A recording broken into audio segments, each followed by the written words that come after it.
So, hi friends, I'm yours Tamil. So, today, The Cold Within by James Patrick Kenny poem. First time in my lifetime, first time I explained in fully English version. So, English to English. So, my before videos are only Tamil to English, right? Bilingual. So, in this video, I tried first time ever English explanation. So if you like, please like, share, comment, and subscribe. Please share your friends too. So yesterday I uploaded the video "Cold Within" by James Patrick, same poem, but Tamil version, bilingual version, English translate. When I read the stanza, I will explain in Tamil. So in this video, so fully I explained in English, only English to English meaning. So I read that stanza and I explained the stanza in English only. So I never used in any language, any bilingual language. I used only English language. So please please see this video and enjoy the video. Please like, share, comment, and subscribe my channel. Please share your friends too. Thank you so much for your love and support. Keep supporting my channel. Okay, after that the poem will begins in only full and full English explanation and English translation, English to English translation. Thank you so much. Enjoy the video. Thank you. Hi friends, I'm Tamal. Today I'm going to teach about the poem Cold Within, written by James Patrick Kenny. Okay, in this poem, last video I translate English into Tamil, but this video totally I'm going to teaching in English language. So fully in this video I'm going to teach English language. So okay, Cold Within, written by James Patrick Kinney. He was an American poet. He was born in 1923. He died in 1974. Okay. Okay, I will teach stanza by stanza in English. Wait. This poem is set in the western part of Cincinnati. This is a Cincinnati in 1960s. Ohio. The place is called Ohio, a place black were hatred during the 1960s. Okay. Oh, this is a place and Cincinnati, Ohio. This is 1960s picture and this one is current picture in Cincinnati, Ohio. Okay, this is a narrative poem. It was written in 1960s. Okay. Then the poem is strong. The poem displayed a strong message against racial discrimination. What is racial discrimination? Wait, I am going to tell what is racial discrimination.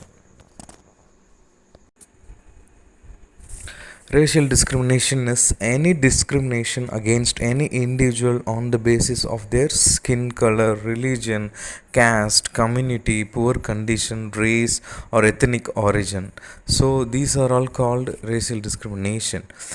Okay. Okay, now we are going to enter the poem's stanza. So the poem has 8 stanzas. Each stanza has 4 lines. Okay. Okay, come to the poem.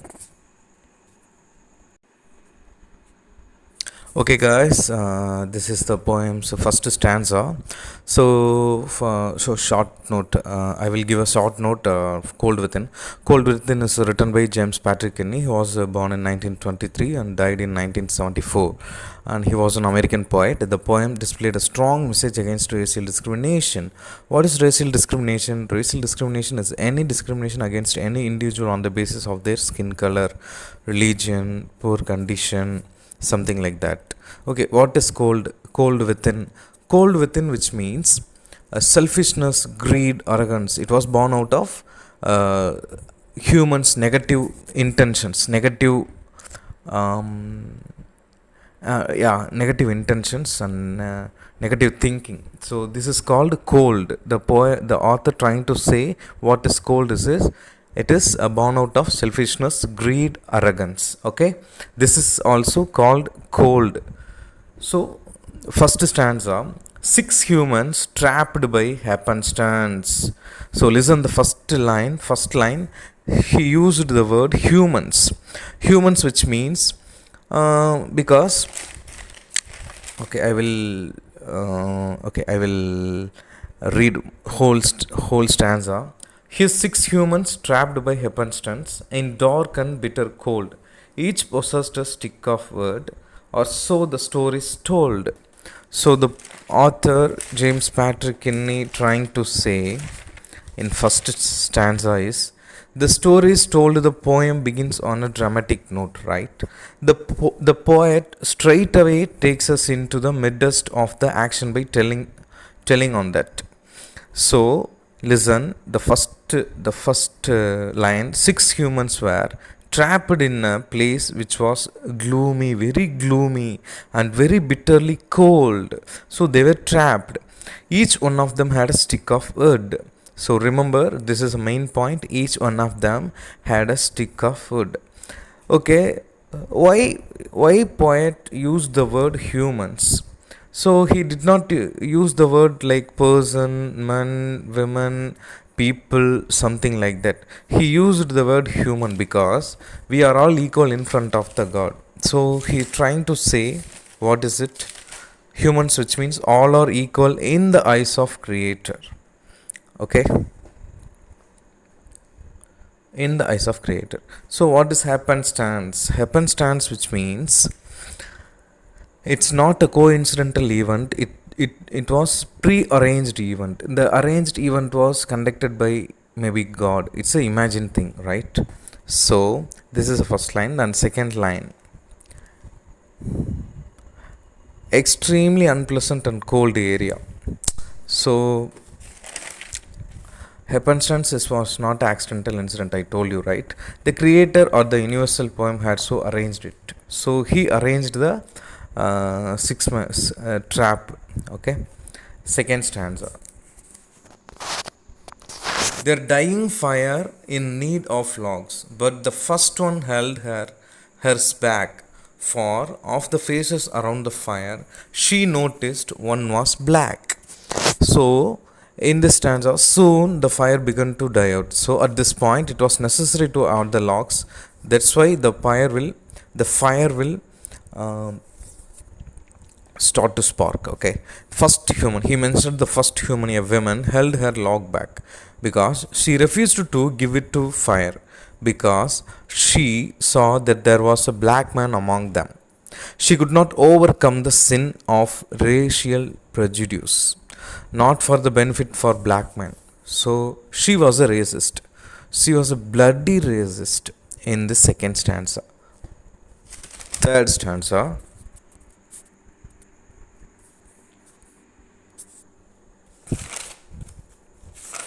okay, third stanza is okay. The next one looked across the way, saw one not of his church, and could not bring himself to give the fire his stick of birch. Now it was turn of the next human, a man.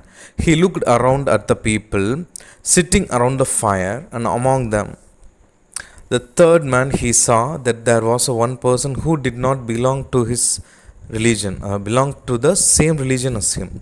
So immediately he became intolerance, religious intolerance.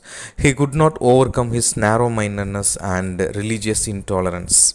So this was very, very, very pathetic. The poet mentioned, oh my God, very sensitive thing in this third stanza. So he did not give the wood of birch tree. Birch, which means it's a kind of tree.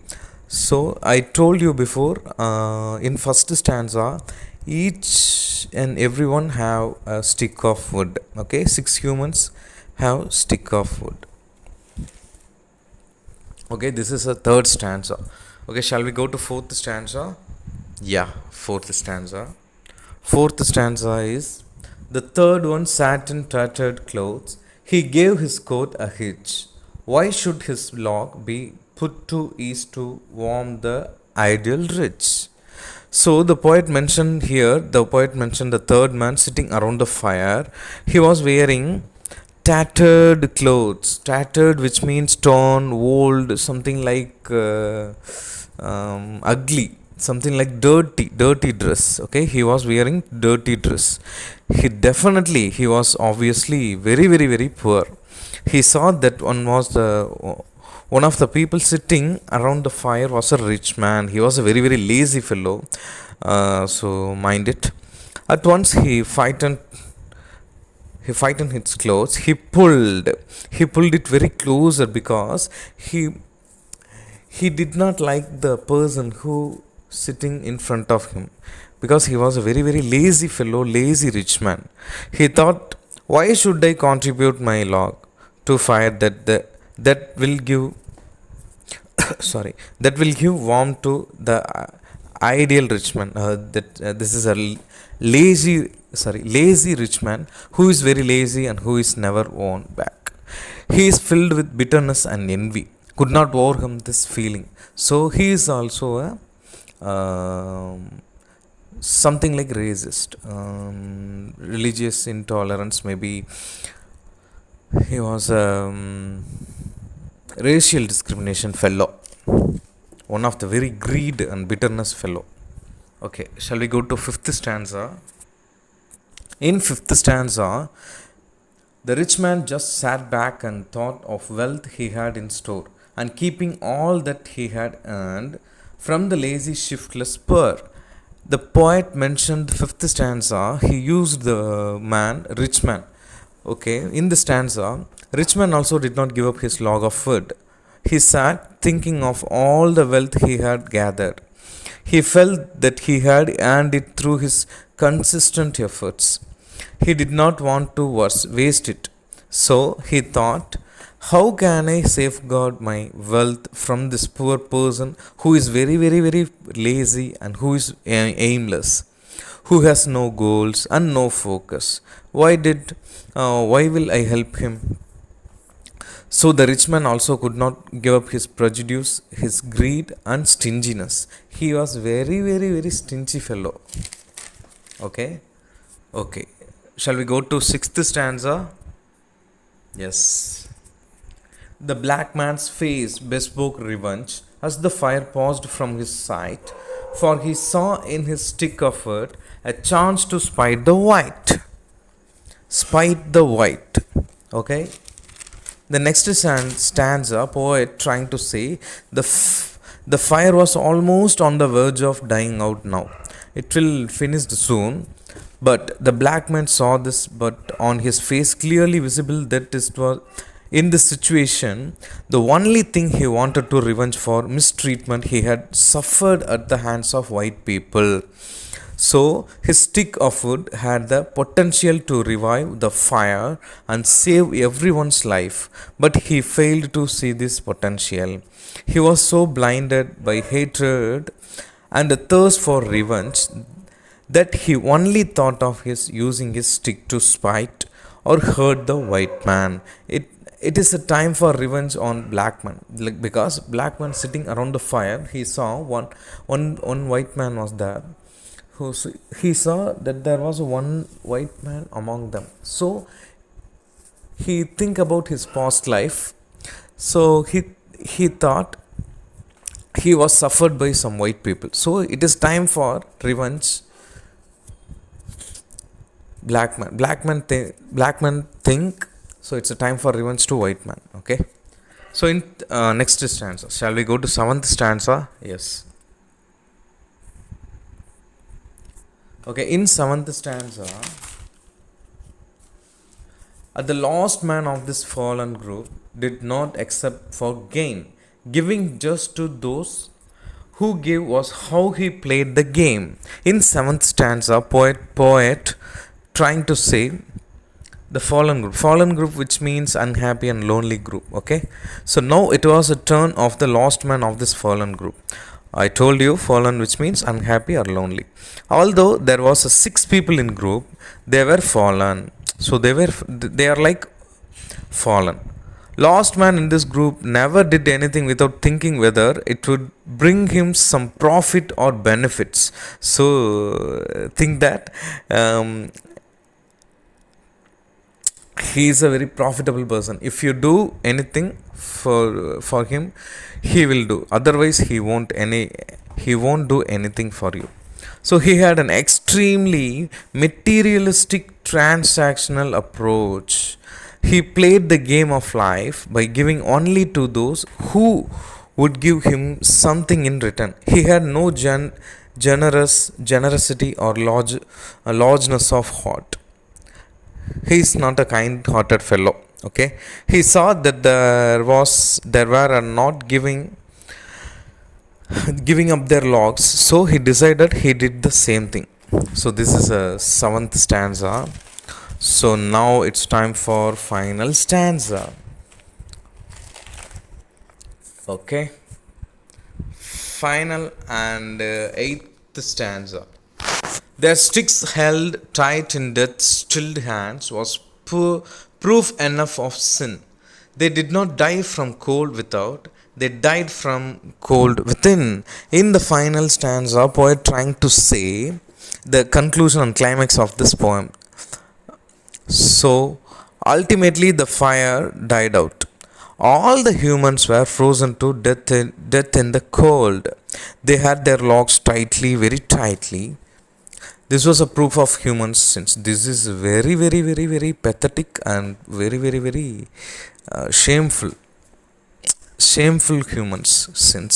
So this was very proof. They are prejudice, bitterness, hatred, negative thoughts, sins, and racial discrimination nations. They were very selfishness fellows, arrogance fellows, and greed fellows, prejudice fellows, racial discrimination fellows. They had a chance to give up their sins, but in the fine of enlightenment, but they did not do those. Their death was not caused by cold within, cold without. Cold without, which means outside area, very bitterly coldness. Okay, their death was caused by cold within. Cold, which means, I told you first line, cold, which means selfishness, greed, bitterness, negative thoughts, prejudice, racial discrimination thinking, bitterness, hatred, religious tolerance, race, something like that. Okay, religion, caste, community, something like that. So cold in their hearts. Cold, which means I told you, negative thoughts, selfishness, something like that. Not only died physically, but also they were died spiritually. So he used some metaphor on this poem. So logs of wood, which means metaphor of sin. So fire of enlightenment, which means rise, something like that. So the cold within poem ends with very tragic way. Tragic, which means he trying to tell some message. For we are humans, we have all these negative things. So avoid these things. We live lifelong. Okay, thank you so much for your love and support. Keep supporting my channel. If you like this video, please like, share, comment and subscribe my channel. Share your friends too. So this is my first video to explain in full English language. Please support my channel. Thank you.